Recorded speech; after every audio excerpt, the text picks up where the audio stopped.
নমস্কার, বাঙালি হেসেলে সকলকে স্বাগত। আজ আমি এই যে দেখো, এইগুলোকে আমরা কাঁকরোল বলি। এই কাঁকরোলটাকে আলু দিয়ে ভাজা করব।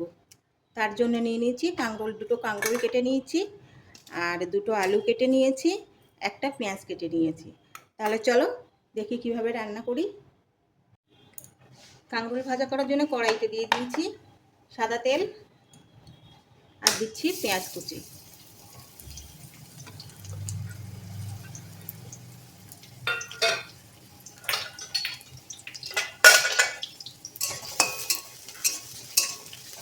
এটাকে একটু লাল লাল করে ভেজে নেব।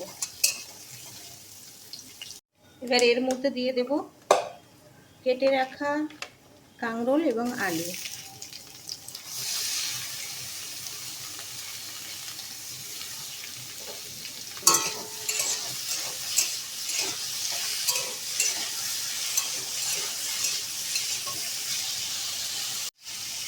দিয়ে দিচ্ছি পরিমাণ মতো লবণ, আর দিচ্ছি হলুদ গুঁড়ো।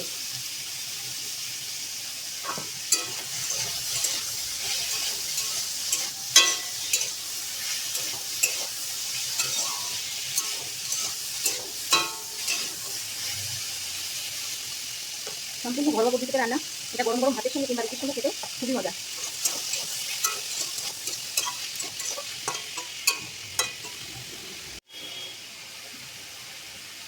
গ্যাসের জোরটা কমিয়ে দিয়ে ঢাকিয়ে দেব।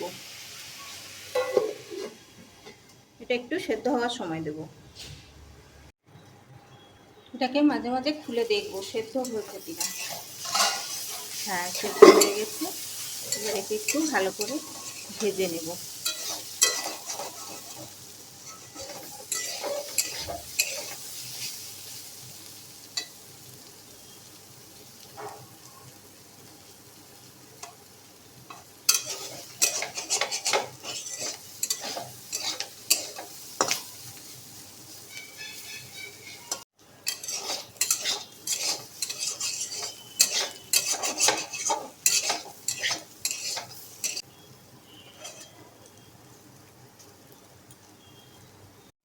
এই যে প্রায় ভাজা ভাজা হয়ে এসছে।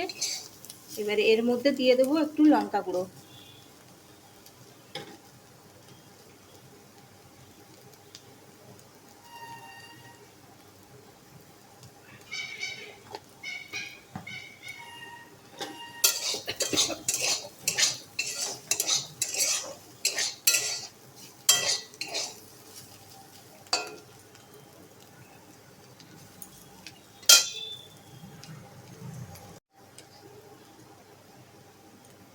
আর একটু জিরে গুঁড়ো ছড়িয়ে দিচ্ছি সেন্টের জন্য।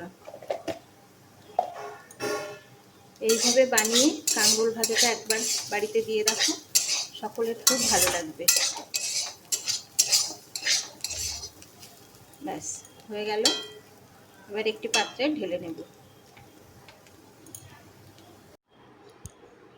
হয়ে গেছে আমার কাঁকরোল ভাজা। এভাবে করলে বাড়ির সকলে খুব ভালোবাসবে খেতে।